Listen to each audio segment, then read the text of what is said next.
Gertrude Bell rode into the village of Salt under the clear frost-tinged light of a Jordanian winter morning. The valley gleamed with a deceptive warmth, despite the bare apricot trees that line the road. Salt was an unusually prosperous settlement for this region, its history deepened by layers of religious legend and agricultural fame. Bell took note not only of the beauty, but of the town's claim to antiquity and its fabled Christian legacy. The village of Salt is a prosperous community of over 10,000 souls, the half of them Christian. It lies in a rich country famous for grapes and apricots. The tradition among the inhabitants is that the town is very ancient. Indeed, the Christians declare that in Salt was one of the first of the congregations of their faith, and there is even a legend that Christ was his own evangelist here. Bell had returned to this region after 5 years and was struck by the extent to which the Christian cultivators had expanded their tillage into the frontier lands. These newly cultivated tracts had caught the attention of the Ottoman state, especially following the construction of the Hijaz Railway, part of Sultan Abdul Hamid II's modernization campaign. The railway, intended to link Damascus with the holy city of Medina, also served to project imperial power deeper into Bedouin-held lands. They had pushed forward the limit of cultivation 2 hours' ride to the east and proved the value of the land so conclusively that when the Hajj railway was opened through it, the Sultan laid hands on a great tract stretching as far south as Ma'an, intending to convert it into a chiflik, a royal farm. It will yield riches to him and to his tenants, for if he be an indifferent ruler, he is a good landlord. As she left the cultivated zones behind, the terrain began to shift into a more ambiguous space, the thin and poetic margin that divides settled land from nomad ground. In this in-between land, social codes changed, and even the vocabulary marked the transition. In the desert there are no Bedouin, the tent dwellers are all Arab, just as there are no tents but houses. Houses of hair, they say sometimes if a qualification be needed, but usually just houses with a supreme disregard for any other significance to the word save that of a black goat's hair roof. Here began Bell's passage through the territories claimed by the powerful tribes of the Balqa and beyond. 2 dominant tribal powers, the Bani Sakhr and the Anazeh, contested leadership over the open plains of the Syrian desert. 2 powerful rulers dispute the mastership here of the Syrian desert, the Bani Sakhr and the Anazeh. There is a traditional friendship, barred by regrettable incidents, between the Sakhr and the Balqa. Perhaps that was why I heard in these parts that the Anazeh were the more numerous but the less distinguished for courage of the 2 factions. This was not the first time Bell had wandered these contested frontiers. On a previous journey, she had encountered the formidable Sheikh Feuds, son of Talal ul-Faiz, who led the Bani Sakhr. That encounter unfolded under the watchful eye of her Circassian escort, a symbol of Ottoman oversight in these unruly spaces. I have a bowing acquaintance with one of the sons of Talal ul-Faiz, the head of all the Bani Sakhr. I had met him 5 years before in these very plains, a month later in the season, by which time his tribe moves Jordanwards, out of the warm eastern pasturages. I was riding, escorted by a Circassian zaptier. The plain was covered with the black tents of the Sakhr, and as we rode through them, 3 horsemen paced out to intercept us, black-browed, armed to the teeth, menacing of aspect. They threw us the salute from afar, but when they saw the soldier, they turned and rode slowly back. The Circassian laughed. "That was Sheikh Faiz," he said, "the son of Talal. Like sheep, wallah. Like sheep are they when they meet one of us." The presence of Circassians in Jordan by 1905 stemmed from their expulsion after Russia's conquest of the Caucasus in 1864. Many fled to the Ottoman Empire, which welcomed them both for religious reasons and to settle its frontiers. By the 1880s, Circassian communities were established across the Ottoman-controlled Levant, where they helped develop agriculture and enforce Ottoman authority. Loyal to the state and often employed as escorts or gendarmes, they served as a stabilizing force in a region long governed by tribal power. As Bell pushed further into the high plains, winter rains set in. She sheltered in a cave belonging to a local farmer, where she witnessed firsthand the desert code of hospitality under extreme conditions. There, by flickering firelight, a group of Bani Sakhr tribesmen, soaked from the rain, gathered to drink coffee and discuss the abuses of Ottoman requisitions. The mood was somber, and the conversation, while laced with humor, bore the weight of resentment. The talk went forward, while a man might smoke an Arab pipe 5 times. It was chiefly of the iniquities of the government.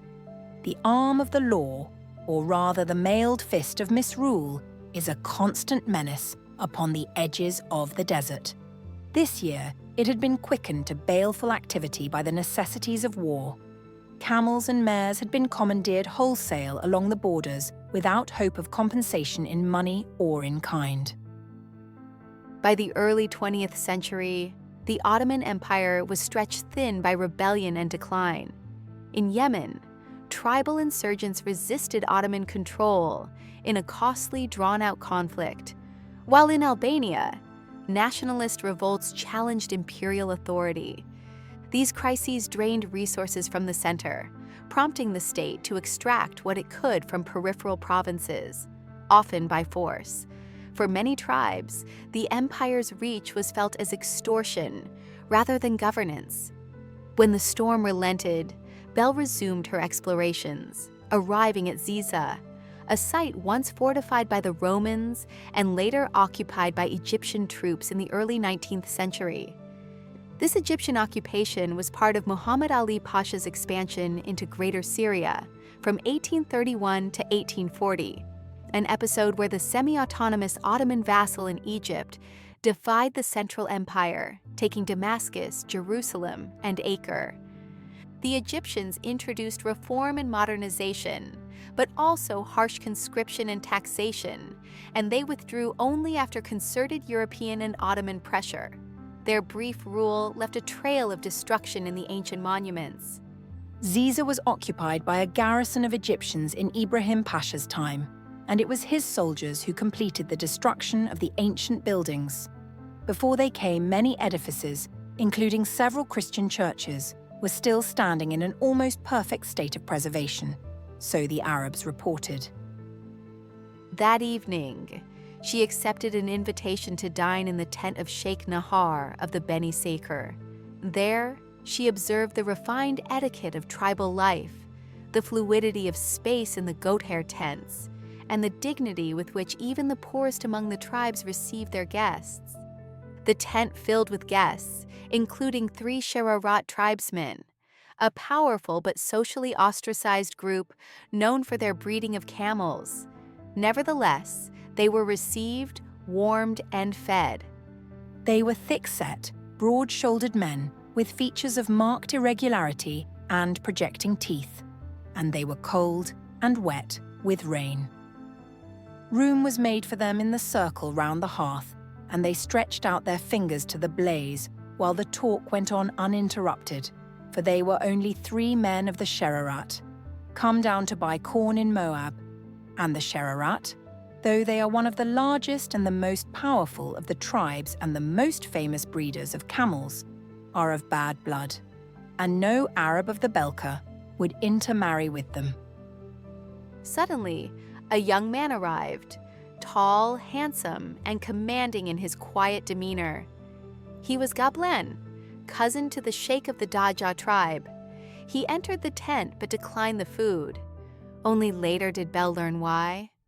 We had not sat for more than 5 minutes after his arrival when Nahar whispered something to Namrud, who turned to me and suggested that since we had dined, we might go and take Gablan with us. I was surprised that the evening's gossip should be cut so short, but I knew better than to make any objection, and as we cantered home, I heard the reason. There was blood between the Darja and the Sherarat. At the first glance, Gablan had recognized the lineage of his fellow guests and had therefore retired silently into the depths of the tent. He would not dip his hand in the same mutton dish with them. Nahar knew, as who did not, the difficulty of the situation, but he could not tell how the men of the Sherarat would take it, and, for fear of accidents, he had hurried us away. Bell's onward destination lay to the north, the Druze Mountains of southern Syria, a rugged volcanic region near the present-day Jordanian border. But in 1905, this journey demanded a delicate negotiation of tribal loyalties, sectarian identities, and long-standing blood feuds. In the absence of strong state control, tribal boundaries held more weight than provincial ones. To pass from the territory of one tribe into that of another, particularly between groups like the Bani Sakhr and the Druze, who bore generations of hostility, was to risk deadly retribution. Bell quickly learned that while many locals could guide her through their own country, few dared accompany her beyond it. A Negro of the Sukur, a powerful man with an intelligent face, was very anxious to come with me as guide to the Druze mountains, but he admitted that as soon as he reached the territory of those valiant hillmen, he would have to turn and flee. There is always feud between the Druzes and the Bani Sakhr. In the tent and around the fire, Namrud spoke of tribal justice and customs, of sacred rites that brought an end to blood feuds.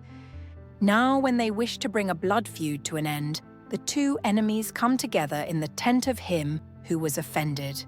And the lord of the tent bares his sword and turns to the south and draws a circle on the floor, calling upon God.